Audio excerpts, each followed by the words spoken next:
Bravo to John Adams, Peter Sellers, Lileana Blain-Cruz, Marin Alsop, and our amazing cast, chorus, orchestra, dancers, and actors for transforming our house tonight into an oasis of spiritual beauty. Right. You know, with increasing parts of the world aflame with war, the suffering of migration and climate change, and with the fate of democracy and humanity on trial, and I have a certain downtown courtroom in mind, the transformative El Niño couldn't be timelier. Since it's never too late to change, as Ebenezer Scrooge learned on his fateful Christmas night, we're inviting all haters, election deniers, and anyone wearing a MAGA hat to attend the rest of the run.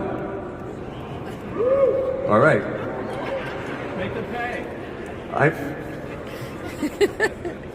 Okay, we'll make them pay.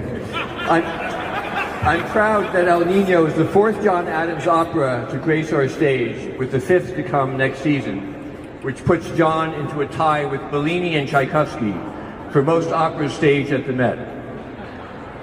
And John, where's John? If you keep turning them out, you'll soon be vying with Puccini and Verdi, not to mention Wagner.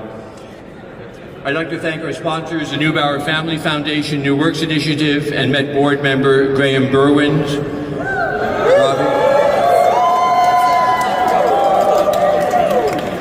There may be a sainthood in this for all of you.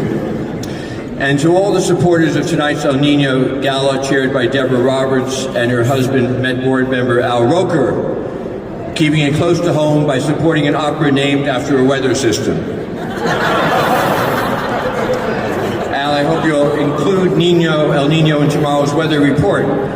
This production of Lileana and her creative team threw down the gauntlets to the Met's production and technical teams, whom I'm proud to say rose to the occasion. Please join me in congratulating our production and technical team, led by the unstinting John Sellers, David Feely, and Stephanie Spangler. And our artistic teams, led by the unflappable Michael Heaston and his team of Joe Barnes and Joe's colleagues, Jillian Smith, and her dance department colleagues, Linda Jelinas and Michael Chuznovec. Our music staff, headed by the unfeasible Thomas Lausman and his team of Howard Watkins, Joseph Lawson, Jonathan C. Kelly, Patrick Furrer, Dimitri Dover, Catherine LeBoeuf, and Juan Jose Lazaro. And let's not forget our tireless orchestra manager, Kingsley Wood. Ronald Kingsley. Not to mention our unequaled stage managers, tonight led by Connie Grubbs, with our very talented guest children's chorus, the Young People's Chorus of New York City, and its artistic director and founder, Francisco J. Nunez. Bravo! our unrivaled orchestra and its unrivaled concertmaster, David Chan. Robbie. And let's give it up for the greatest opera chorus in the world.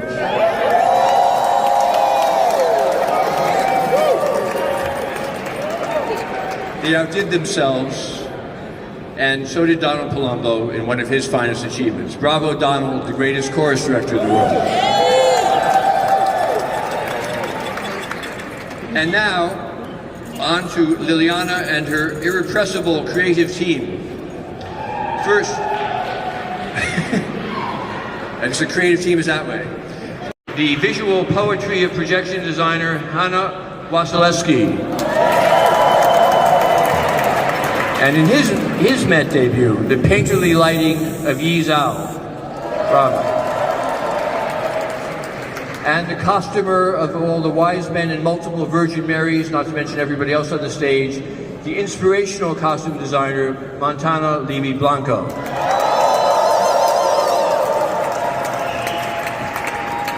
And in his Met debut, Liliana's artistic soulmate and fantastical set designer, Adam Rigg.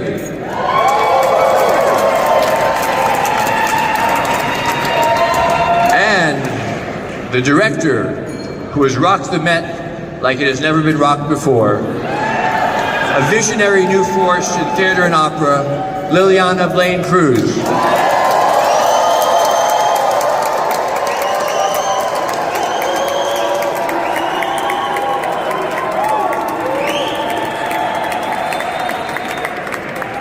All right. And now, our amazing cast. First, our crack team of puppeteers tonight: Antoine Byers, Emmanuel Elpenord, William Gallagher, Jeremy Gallardo, Monica Lurch, Joseph Limos, Kimon Mura, and Simon Chung.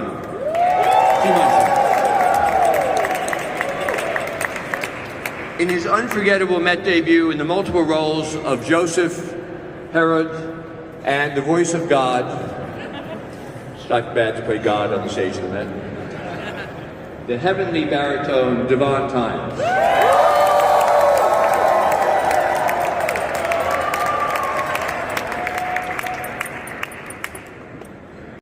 As Nefertiti, to the biblical role she played tonight, Mary of the Sea, the celestial mezzo-soprano, Janae Bridges.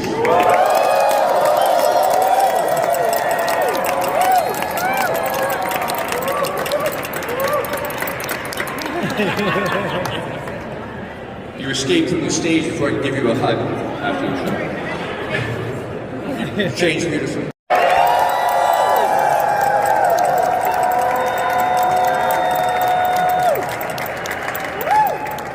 Which brings us to the final debut of the evening, the master of the land and the sea, the stage and the pit, and all other elements of John's extraordinary score, our maestro who so brilliantly delivered this historic performance, Marin Alsop.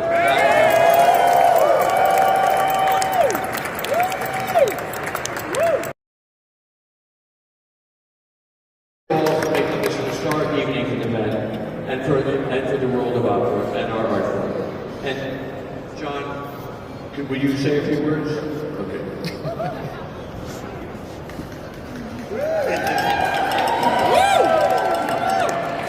Thank you. As good a script writer as you do, but I will do my best here.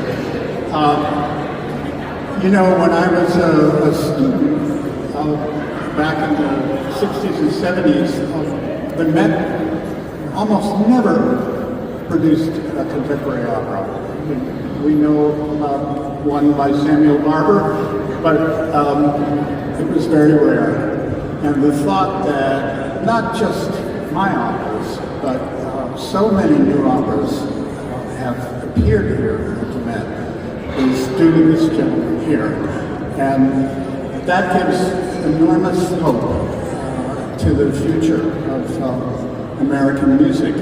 I really do think what's going on in this country with new music is where it's at. I stayed in touch with the younger composers by conducting their works and mentoring them, and it's a really good vibe. And it's amazing how many I run into who say, oh, Peter Gelb has just given me a call. I'm so thrilled. So it's really a wonderful thing. I'm not going to take much time to go through all of the people I owe so much here. My wonderful friends, Davóne Tines and Julia, we've worked together. These are astonishingly creative and brilliant actors and singers. And Marin Alsop, I wrote her a text today and said, just keep the groove. And boy, did she. So thank you all. What we do as composers, we just put the notes down, but they come to life when we have great performance.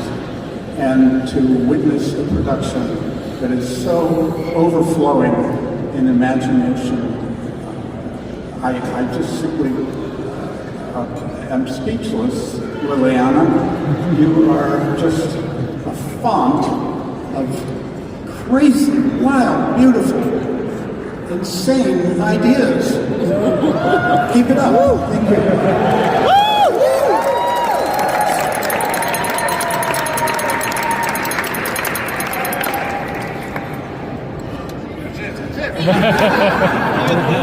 That's it.